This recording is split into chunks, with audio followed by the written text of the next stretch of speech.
You want to learn the proper way to transfer your sloper block pattern that you've already fixed and manipulated onto the muslin without making a pattern in order to make a mock-up. Let's do it.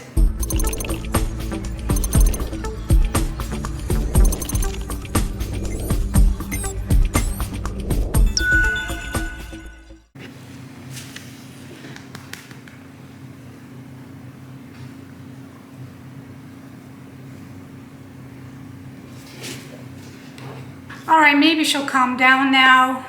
We're dealing with all kinds of issues here, pet-wise, weather-wise, again. So this is the second mandatory class or video that you need to watch if you're taking my custom sloper pattern class. And these are things that have developed when I found out that people did not know these types of things. So I'm going to go very slow on how to transfer each one of these pieces on the muslin, how to draw it out, how to pull a grain, and how to mark it properly to cut. And then I have a whole series on how to sew the sloper garment together, which is the 5-piece sloper set. If you're not aware of my classes, I am now teaching Zoom virtual classes online, and they're very specific. Most of them are a little bit more advanced. You need to know the basics and the best way actually in sewing and some pattern making. And then you get to take these classes that are pretty intense, but unbelievably helpful for you to be able to actually get a fitted garment with a small group on Zoom. You're going to need some supplies in order to do the transferring of the sloper pattern to the muslin. You're going to need your rulers, your French curve, your straight 2 by 18-inch ruler, possibly your hip curve, pins and or weights, a pencil, tracing paper or carbon paper for sewing and tracing wheel, fabric scissors, extra paper and tape, as well as a very good stiff or medium weight muslin, and an iron and ironing board. Remember, this is a sloper, not a pattern, therefore it has no seam allowance anywhere. Second thing to note, if you get my sloper or somebody else's, usually the front skirt and the back skirt are quite short, just to the full hip. Therefore, you're going to have to get extra paper after you make your adjustments and add a good 4 to 5 inches to the bottom of each one of the front skirt and back skirt. If there are any wrinkles on the fabric itself, you want it to be as flat as possible. So go ahead and press it with the grain, meaning you go across the crosswise grain, like this, or lengthwise grain till you have a nice flat piece of muslin. Now it's very important to determine the actual grain line on this fabric so that you can place the pattern properly. And that's because this is not, you're not just sewing a garment to wear, you're sewing a garment to analyze the fit and the way it's draping on your body, and it has to be perfect. And we're going to be actually cutting each piece separately because of that. Now let me explain how you pull the grain. Now there's 2 ways to pull the grain. The first one is to actually take the fabric and actually take a pin and try to take out one thread going lengthwise or crosswise on a fabric, depending upon what grain you're looking for, and then taking out that thread and then actually finding it down further and continuing to pull it all the way down until you have an empty space that you can see where that thread was all the way down. The other way is to go at least 1 inch to 2 inches away from that selvage. You don't want to be anywhere near that tightly woven end of your fabric. And then take a pin, put your thumb on one side and your finger down on the other, and drag the pin all the way down that grain. Moving your thumb in short increments in order to have stability to go all the way down the fabric.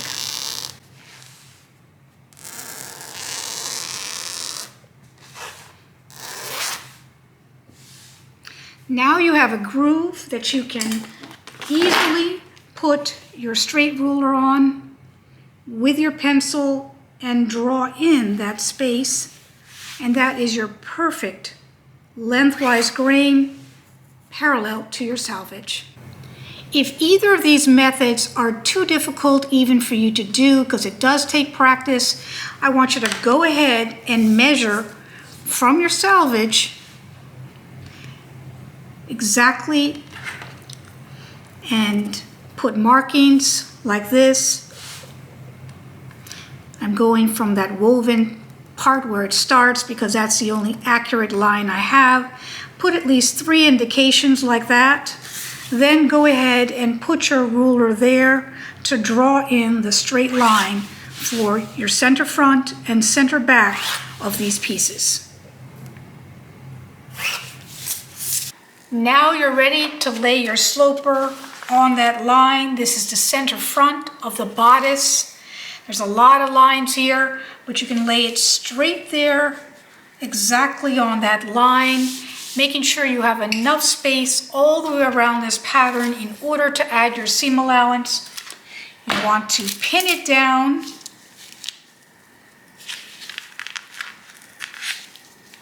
or weigh it down. I suggest pinning for the very first time. Be very accurate with that line. Then you want to take your number 2 pencil, trace along the entire edge of the sloper.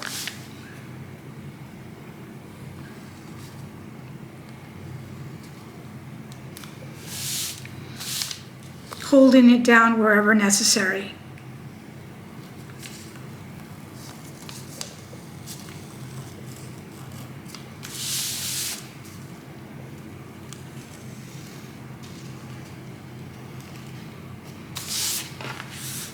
Opening your dart, doing the whole shape of that dart, whatever it is. This is a French dart, so it's a little unusual the way it ends up.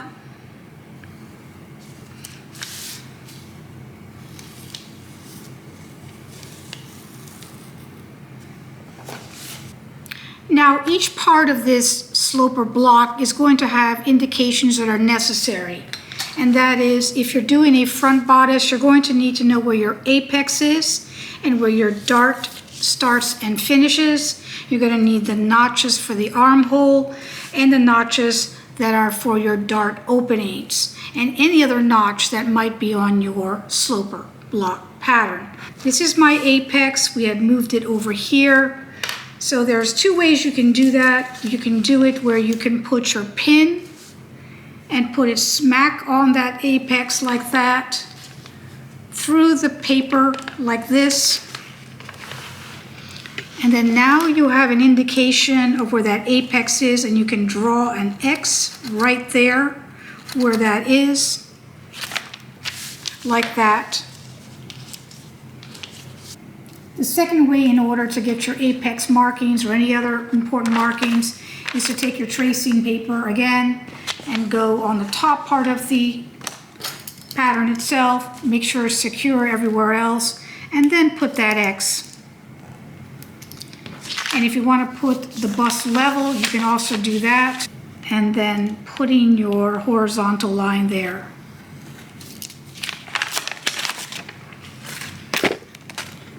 Now I have both the apex and horizontal line for the bust level. Also, you're going to need to trace out that dart. So since I want it to be on the back of this fabric so I can see the dart lines, I'm going to put my tracing paper underneath where that dart is. And I'm going to trace out the entire dart to the dart point, which is not where the apex is, it's further down.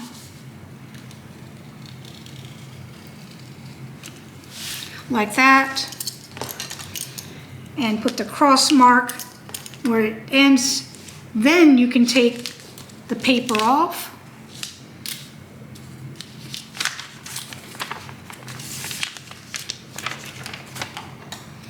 And start your seam allowances. Use your ruler. Know that this ruler has two different sides. These are 1/8 of an inch increments. And each one of these little blocks is 1/8 of an inch. One side of this ruler is actually a slightly larger than the other side, and that is for the purpose of actually drawing on that side, because once you draw on that side with your pencil, it will then equal the perfect 1/8 of an inch. That's how accurate you can get with this. So you have to make sure you find the side that actually looks a little bit less in that width on the edge. Then go ahead and put that edge exactly where I have a 1/2 of an inch mark. And that's a straight line here for the shoulder, and I'm going to draw in my 1/2 of an inch seam allowance like that. How to get the seam allowance on a curved line like an armhole: you take the same straight ruler, you find the smaller edge here, and then you want to make little parallel line indications everywhere that you actually hit the 1/2 of an inch mark. Then you're going to go ahead and put this. I'm going to go a little bit beyond because I want to be able to do the side seam and have that line extend. So then I move my ruler till I get it hitting the shape of the curve, then put another indication. Moving my ruler again till I get it where it's a parallel, where it's actually touching the curved line, make another indication. Moving my ruler all the way around that curved area till I have little dots that will give me something to actually follow. Till you get all the way to the top part of this armhole and connecting to the shoulder, go all the way straight. Now these two lines intersect and you have a nice right angle. Necklines are always 1/4 of an inch, so you take your ruler again, find the smaller side, and then two of these lines is 1/4 of an inch. You want to go straight. You want at the center front always to be perpendicular. You want the center front to be parallel there. You don't want the center front to be on an angle this way or an angle this way. It has to be straight across. And then you take your two markings, which is 1/4 of an inch, and do little markings around that neckline till you get that finished as well.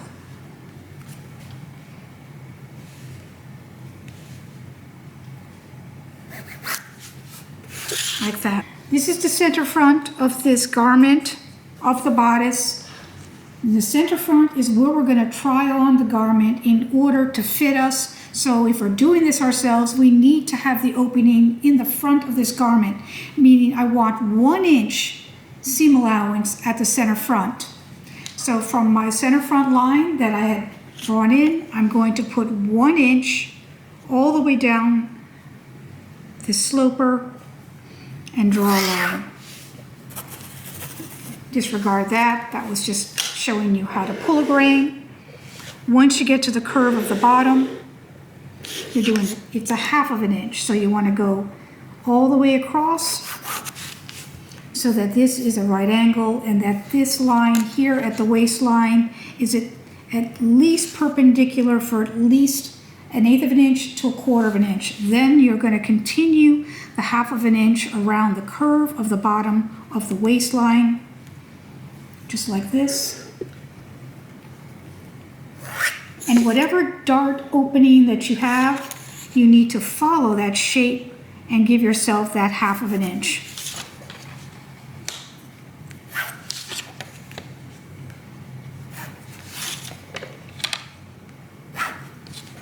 Now I'm going to add my 1/2 of an inch to the side seam. You could add more if you'd like for the fitting purposes, but I think that should be sufficient. Now cut along the seam allowance line. This is the seam line. This space here is considered the seam allowance line.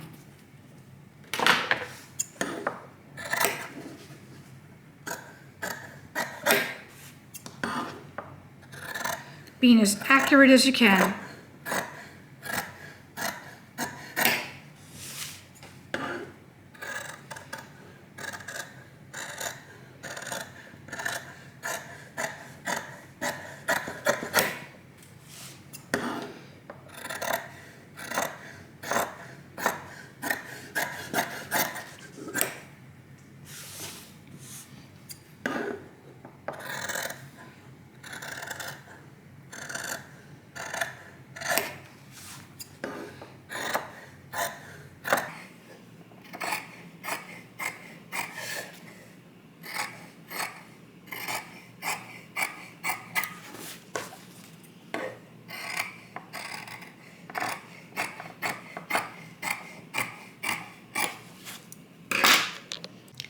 Now that you have it cut out, you can go ahead and put the sloper block back on there to indicate any other lines that is necessary, and that would be your dart openings especially. Like I said, this is a French dart that we decided to put on this particular pattern. Laying it there, and then extending where that dart is. So that's the dart leg. I'm extending that line like that, and I'm extending this line here like that. So now I can go ahead and either put a little slit for a notch. So I know now when I'm sewing this dart in, I have my 2 notches for the dart legs that are going to be closed like this.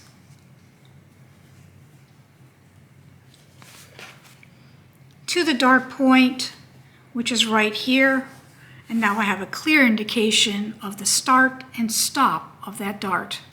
Keep in mind this is only one side of the body, which is the right side of the body. Usually you have to do the other side of the body, meaning you have to then do the same process all over again, flipping your pattern over and then getting center line,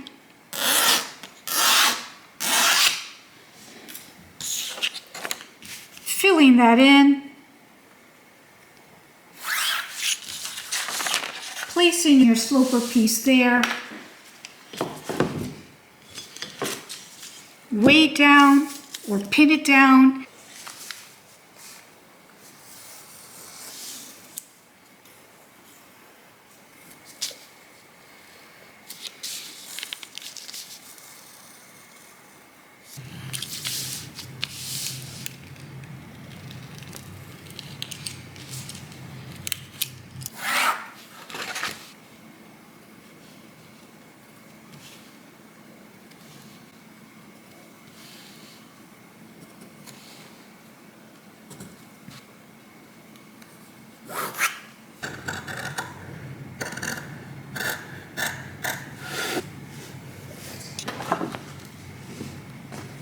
So every dart, every marking on all the remaining pieces, as now we have the front bodice of the sloper pattern block.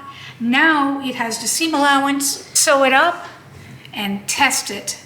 I hope this helped.